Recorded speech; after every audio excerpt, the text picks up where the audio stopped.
अस्सलाम वालेकुम दोस्तों, मैं हूं अमान नजीब और आप देख रहे हैं फॉरेन टच की एक और वीडियो। बल्कि पिछली वीडियो का ये अगला पार्ट है, तीसरा पार्ट है। और मैं कोशिश करूंगा कि इस हिस्से में वीडियो को समेटने की कोशिश करूं। अगर लंबी हो गई तो फिर इसका अगला पार्ट बनाना पड़ेगा। तो हमारे साथ है क्रॉल नेमिसिस 0.22 और 2.5 में 2.2 की बैरल लगी हुई है, और आज हम इस पर 2.5 की बैरल लगाएंगे और इसको टेस्ट करेंगे 2.5 में। तो 2.2 की हमने मुकम्मल क्रोनिक कर ली है और इसकी एक्यूरेसी भी टेस्ट कर ली है। अगर आपने वो वीडियो नहीं देखी तो मेरे चैनल पे वो दस्तयाब है, आप देख सकते हैं। 2.2 में हमने इसकी फुल क्रोनिक की है। ये एक नॉन रेगुलेटेड गन है, मगर ये नॉन रेगुलेटेड बिहेव नहीं करती।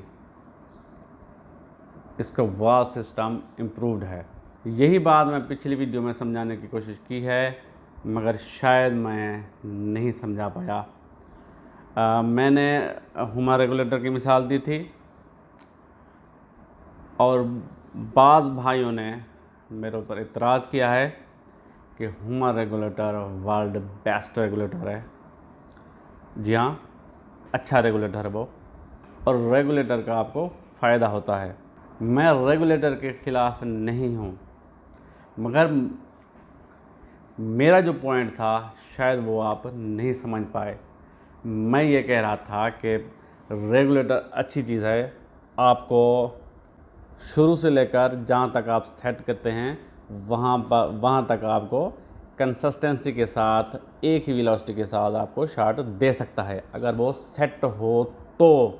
अगर वो ना सेट हो तो फिर वो आपके लिए दर्द सर बन जाता है। मिसाल के तौर पर मैंने P10 मंगवाई थी तो उसका रेगुलेटर काम नहीं कर रहा था। फिर मैंने उसको खोला, उसको सेट किया। P15 हो गई या P10 हो गई, अगर उसका रेगुलेटर काम ना कर रहा हो या आपने रेगुलेटर की सेटिंग करनी हो तो वो बहुत ही मुश्किल काम है। उसके लिए आपको पूरी की पूरी गन खोलनी पड़ती है, सिलेंडर खोल के बीच में से रेगुलेटर निकालना पड़ता है, उसकी सेटिंग करके फिर रेगुलेटर लगाएं, उसको फिट करें, हवा भरें और फिर क्रोनो के आगे उसको चेक करें और देखें कि रेगुलेटर काम कर रहा है या नहीं। और क्रोनो मीटर भी होना चाहिए आपके पास।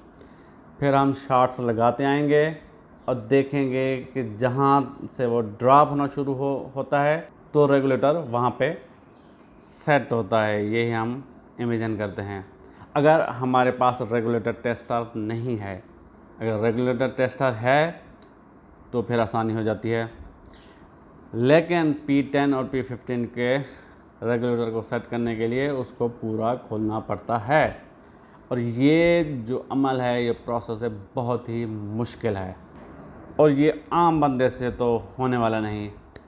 तो इसलिए मैं कहता हूँ कि नॉन रेगुलेटेड, और हाँ, एक आम नॉन रेगुलेटेड गन और क्रॉल की नॉन रेगुलेटेड गन में भी फ़र्क है। आम जो नॉन रेगुलेटेड गन है, मसलन चाइना की PR900 हो गई, या P15 और P10 का रेगुलेटर निकाल लें और फिर हम शॉट खेलें, या डे स्टेट की गन वुल्वरीन B और C और डे स्टेट एयर रेंजर मैंने खुद इस्तेमाल की है, तो वो हो गई। ये जो नॉन रेगुलेटेड गन्स हैं, ये नॉन रेगुलेटेड बिहेव करती हैं। मसलन जब हम इन्हें फुल भरते हैं, इनके सिलेंडर को फुल प्रेशर में भर लेते हैं, फ़र्ज़ करें 250 बार हमने भर लिया इसके अंदर हवा, तो जब हम शॉट खेलेंगे तो उस वक्त उस शॉट की वेलोसिटी कम होगी, क्योंकि सिलेंडर के अंदर बहुत ज़्यादा प्रेशर से हवा होती है। तो जब हैमर जाके टकराता है तो थोड़ी देर के लिए वो वाल खुलता है और बहुत जल्दी बंद हो जाता है प्रेशर की वजह से, तो वेलोसिटी हमें कम मिलती है। फिर जूं प्रेशर कम होता जाता है तो वेलोसिटी बढ़ती जाती है, क्योंकि वाल ज़्यादा देर तक खुलता है और हमारे FPS बढ़ जाते हैं। वेलोसिटी ज़्यादा हो जाती है। तो 150 बार तक या 160 बार पे ये पीक पे होता है और उसके बाद फिर नीचे आनी शुरू हो जाती है वेलोसिटी। तो ये एक कर्व बन जाता है जिसे अफ़वाम में पावर कर्व कहते हैं। तो जो नॉन रेगुलेटेड गन्स ऐसा बिहेव करती हैं, पावर कर्व बनाती हैं, तो वो तो नाकाबिल कबूल है, क्योंकि उनकी शॉट्स जो शुरू वाली हैं वो भी शायद हमारे काम की ना हों और जो बाद वाली हैं वो भी हमारे काम की नहीं होती। एक दरमियान में एक स्पॉट होता है जिसे स्वीट स्पॉट कहा जाता है, वो वाली शॉट्स काम की होती हैं और स्कोप को भी उस पे ही ज़ीरो किया जाता है। ये तो हो गई आम नॉन रेगुलेटेड गन्स की बात। अब ये करल की गन जो हैं नॉन रेगुलेटेड हैं, मगर ये वैसा बिहेव नहीं करती। 250 बार पे आप इसे भरें तो जो पहली ही शॉट मिलेगी वो आपको फुल पावर में ही मिलेगी और एक ख़ास हद तक ये बिल्कुल स्ट्रेट लाइन में आती है। आपने देखा, इसके हमने फुल क्रोनी की है, तकरीबन कोई 12-14 FPS का सेपरेट था। तो जो मैं पहली 50-55 शॉट्स मिली हैं वो 12-14 FPS के सेपरेट के साथ। तो अगर हम आगे ना भी जाएं तो वो जो 50 शॉट हैं वो बहुत ही बेहतरीन शॉट्स हैं बग़ैर रेगुलेटर के, और कोई पावर कर्व नहीं है, कोई ज़्यादा सेपरेट नहीं है, और रेगुलेटर को सेट करने की, उसको ट्यून कराने की फिर झंझट भी नहीं है। मेरा पॉइंट ये था। इसके बाद जो हमें आगे वाली 25 शॉट्स मिली थी, टोटल ओवरऑल 75 शॉट्स जो बनती हैं वो 30 FPS के सेपरेट के साथ, वो भी बहुत ज़्यादा नहीं है और ज़्यादा वो पॉइंट ऑफ इम्पैक्ट चेंज नहीं होता इतने FPS से भी। तो मेरा पॉइंट ये था कि इस प्राइस पॉइंट में आपको इस कंसिस्टेंसी के साथ और रेगुलेटर के झंझट से भी निजात मिलने के साथ और इतनी एक्यूरेसी और इस प्राइस पॉइंट में ये चीज़ आपको मिल रही है, तो ये बेहतर है। मेरा पॉइंट ये था। और कुछ भाइयों ने वॉल्कन कैलिबर क्रिकेट की मिसालें दी हैं, तो बहुत अच्छी गन्स हैं, नो डाउट, मगर मेरे भाई उनकी प्राइस भी तो देखें, 2 लाख से ऊपर हैं। तो 2 लाख वाली गन को हम 90,000 वाली गन से कंपेयर कर रहे हैं, तो ये भी तो ज़्यादती की बात है। उम्मीद करता हूँ जी मेरा पॉइंट समझ आ गया होगा आपको। और मैं ये नहीं कहता कि रेगुलेटर बुरी चीज़ है, रेगुलेटेड गन नहीं लेनी चाहिए, अच्छी चीज़ है रेगुलेटेड गन, रेगुलेटर भी अच्छी चीज़ है। ये आपको शुरू से लेकर आखिर तक एक वेलोसिटी के साथ या बहुत कम सेपरेट के साथ आपको शॉट्स दे सकता है। और इसका एक फ़ायदा ये भी है कि आप उसकी वेलोसिटी अपनी मर्ज़ी के मुताबिक कंट्रोल कर सकते हैं, जबकि इसकी वेलोसिटी आप कम नहीं कर सकते। हाँ, इसके साथ पावर एडजस्टर लगा हुआ है, इसकी आप वेलोसिटी कम कर सकते हैं, लेकिन यहाँ से ये एक सिलेंडर है, यहाँ पे बॉल है और ये है ट्रांसफ़र पोर्ट और यहाँ पे है पावर एडजस्टर। तो ये क्या होता है कि वो जो इसका ये सुराख है उसको थोड़ा टाइट कर देता है, जो हवा निकलनी होती है वो वहाँ से निकल आती है। तो फिर यहाँ के आगे थोड़ी सी रुकती है हवा, जिससे वेलोसिटी कम हो सकती है, लेकिन शॉट काउंट नहीं बढ़ता। इस पावर एडजस्टर से आप वेलोसिटी तो कम कर सकते हैं लेकिन शॉट काउंट नहीं बढ़ा सकते, जबकि रेगुलेटेड गन के आप शॉट काउंट बढ़ा सकते हैं अपनी मर्ज़ी की सेटिंग करके रेगुलेटर की। लेकिन रेगुलेटर की सेटिंग बहुत मुश्किल काम है। तो ये थी जी थोड़ी सी वजाहत। उम्मीद करता हूँ समझ आ गई होगी बात। अगर ना भी समझ आई हो तो आप कमेंट करें, तो इंशाल्लाह मैं फिर से समझाने की कोशिश करूँगा। तो आगे बढ़ते हैं जी, और इसकी करते हैं बैरल चेंज, और मैं क्लोज में भी आपको दिखाऊंगा कि इसकी बैरल कैसे चेंज की जाती है। तो बहुत सारे भाई P15 के रिव्यू की बात कर रहे हैं, तो इंशाल्लाह मेरे भाई इसके बाद P15 का नंबर आने वाला है, वो गन मेरे पास मौजूद है। तो इंशाल्लाह इसके बाद हम P15 का ही रिव्यू बनाएंगे, इसका मुकम्मल तफसील के साथ रिव्यू बनाऊंगा। हमारे पास P15 मौजूद है, तो इंशाल्लाह अगला रिव्यू P15 का ही होगा। तो इसकी बैरल चेंज करते हैं और आगे चलते हैं। मैं कैमरा नज़दीक कर देता हूं ताकि आप आसानी से देख सकें। हाँ जी, शुरू करते हैं। तो ये हमें ज़रूरत पड़ेगी, ये 3 mm की एलन की है, एलन की या एल की शायद कहते हैं इसको, मैं तो LN की कहता हूँ। तो ये हम साइड शॉट उतार लेते हैं अपना, इसे रखते हैं साइड पे। तो मैगज़ीन भी निकाल लें। तो ये है एक स्क्रू, यहाँ पे है एक, मैं आपको करीब से दिखा दूँ।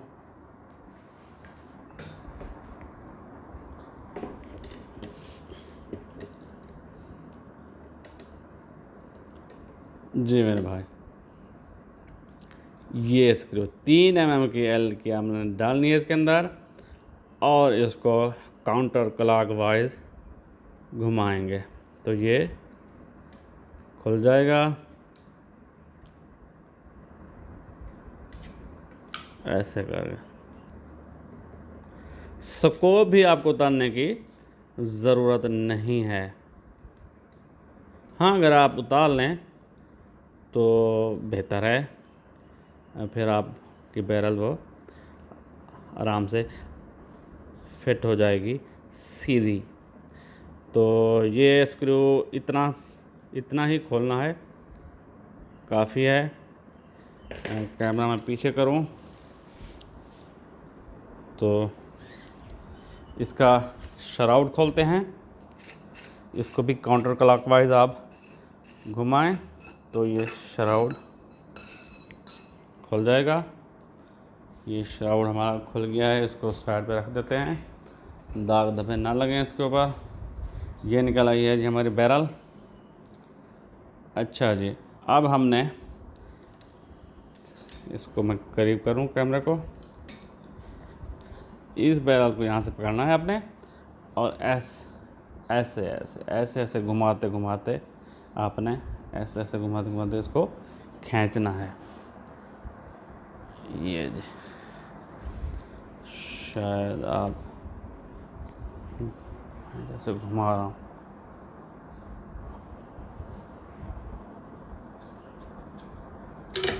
ये जी,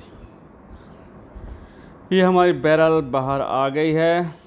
तो करीब से मैं आपको दिखा दूँ, कैमरा मेरा फोकस कर लो यार, कर लो। हाँ,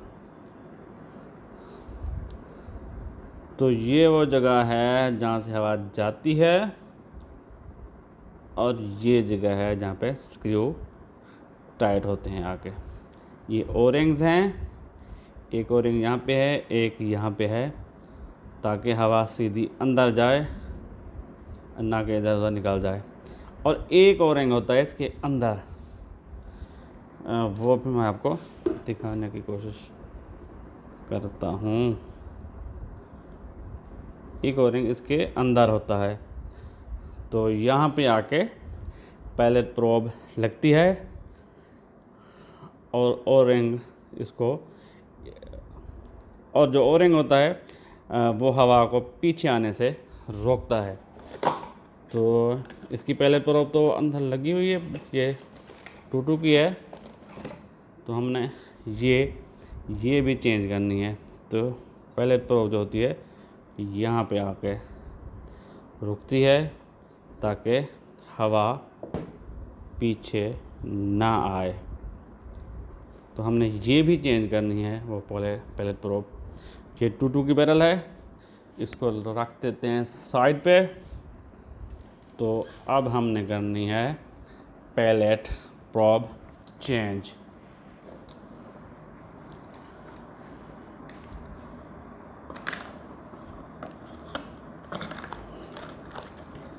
उसके लिए जी हमें ये की चाहिए, ये की भी इसके साथ ही आती है मेरे हाथ देखें, ये की भी गंदे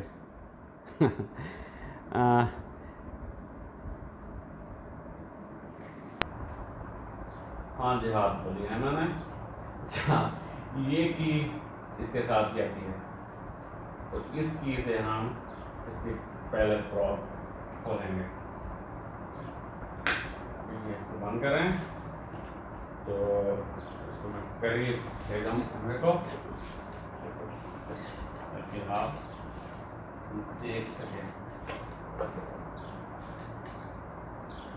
उम्मीद आपको नज़र आ रही होगी। तो इसको भी हम यहाँ पे की डालेंगे ऐसे और काउंटर क्लॉकवाइज इसको भी खोलेंगे।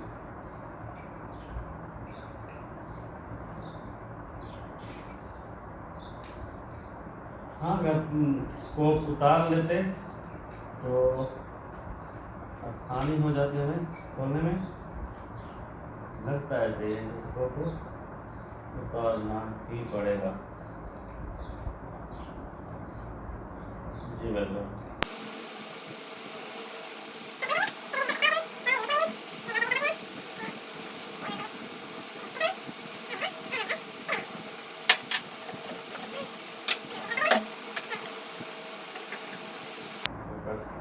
जी बिल्कुल।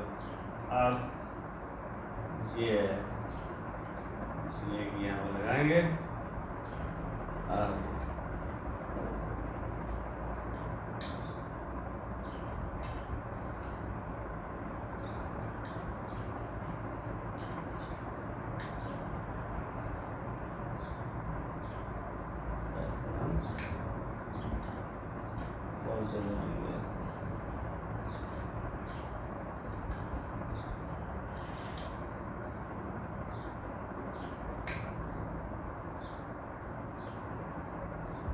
भी पहुँच जाएगी।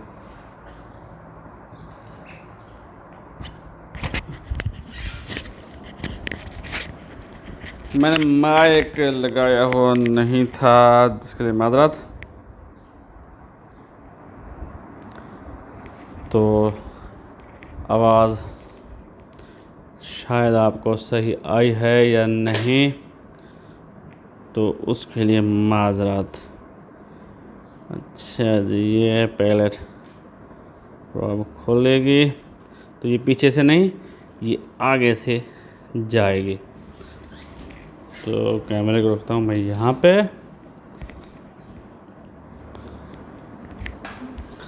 और पैलेट प्रोब को निकाल लेते हैं। ये है जी पैलेट प्रोब 0.22 की और यह है 0.25 की।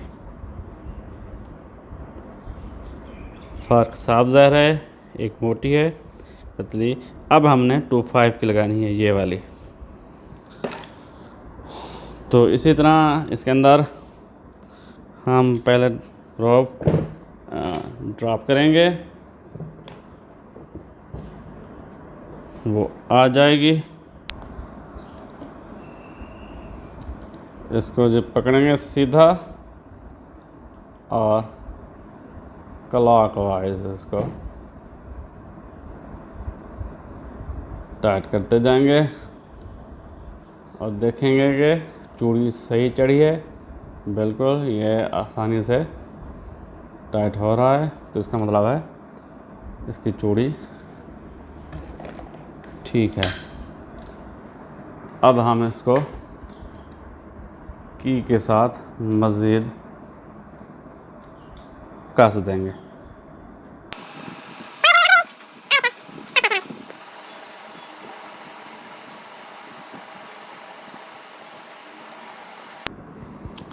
जी बिल्कुल, ये टाइट हो गई है, इसको ज़्यादा नहीं करते, ये ठीक है। और टाइट मत कीजिए किसी भी चीज़ को। तो ये हमारी प्लेट प्रॉप लग गई है। अब हमने लगानी है इसके आगे बैरल। ये है जी हमारी 25 की बैरल। इसे निकालते हैं और देखते हैं इसके ओरिंग ठीक हैं, ये भी ठीक है अंदर वाला। जी बिल्कुल ठीक है। तो हमने कोशिश करनी है लगाते हुए कि ये जो है सीधी नीचे जाए और ये वाले बिल्कुल स्क्रू के सीध में हो। तो बस इसी चीज़ का हमने ख्याल रखना है। इसको लगाते हैं जी।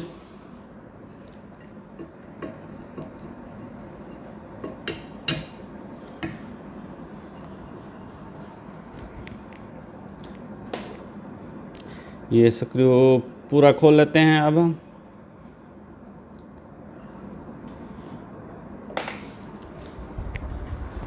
और देखते हैं कि बैरल हमारी बिल्कुल सीध में होनी चाहिए। मैं आपको दिखाता हूँ।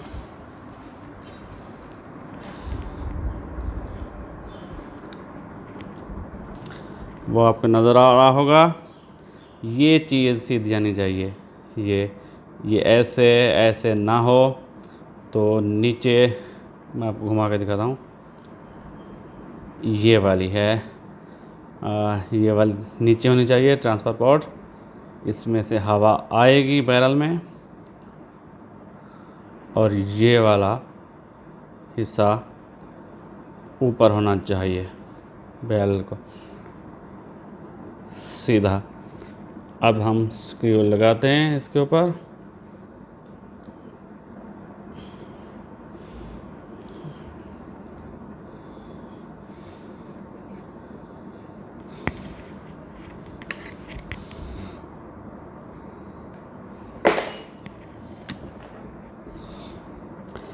एक हाथ से काम करना जी बहुत मुश्किल है और कैमरा भी संभालना।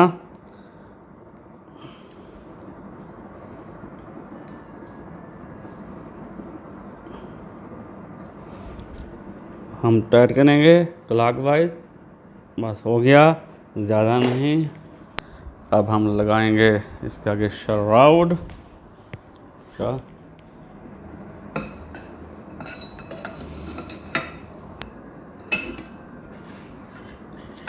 तो सीधा रखें क्योंकि इसके आगे ओरिंग होता है बैरल के ऊपर, वो सीधा लगना चाहिए। ये हमने कस दिया है जी अपना श्राउड और स्कोप लगाते हैं।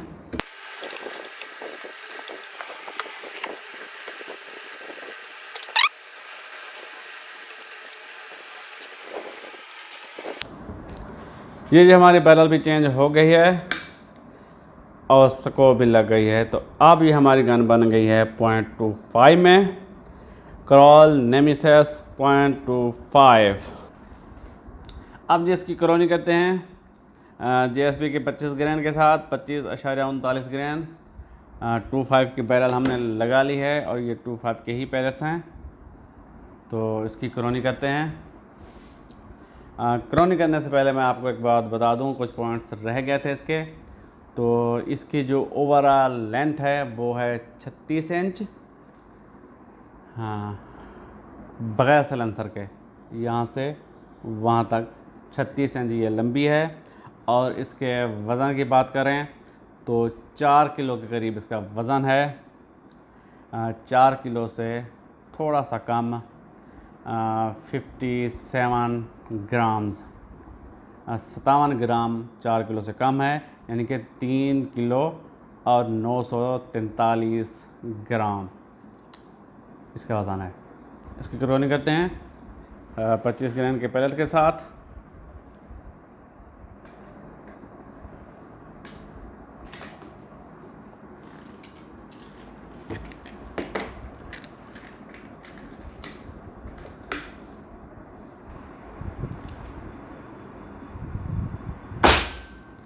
आठ सौ 18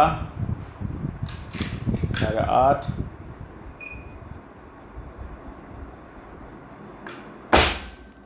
818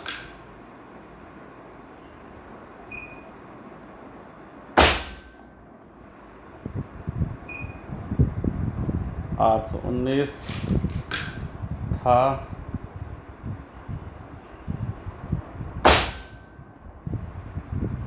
819 मेरा क्रोनो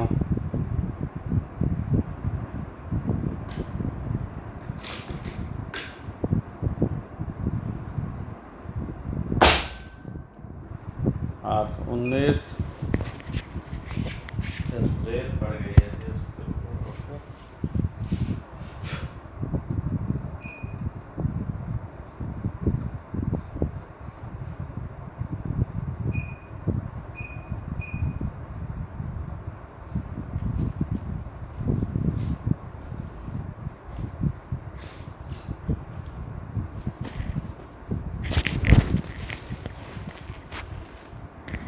चलिए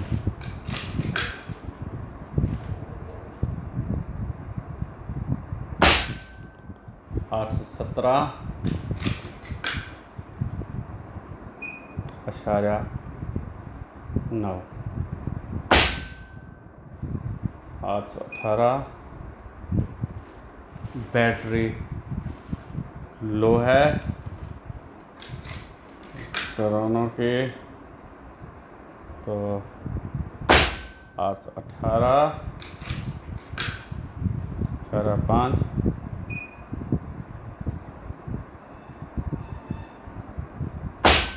और 818 2। इंशाल्लाह जी वीडियो के अगले हिस्से में हम इसकी एक्यूरेसी टेस्ट करेंगे 0.25 की 25 यार्ड पे, 50 यार्ड पे, 75 यार्ड पे और इंशाल्लाह 100 यार्ड पे भी इसको टेस्ट करूँगा। तब तक के लिए इजाज़त, अल्लाह हाफ़िज़।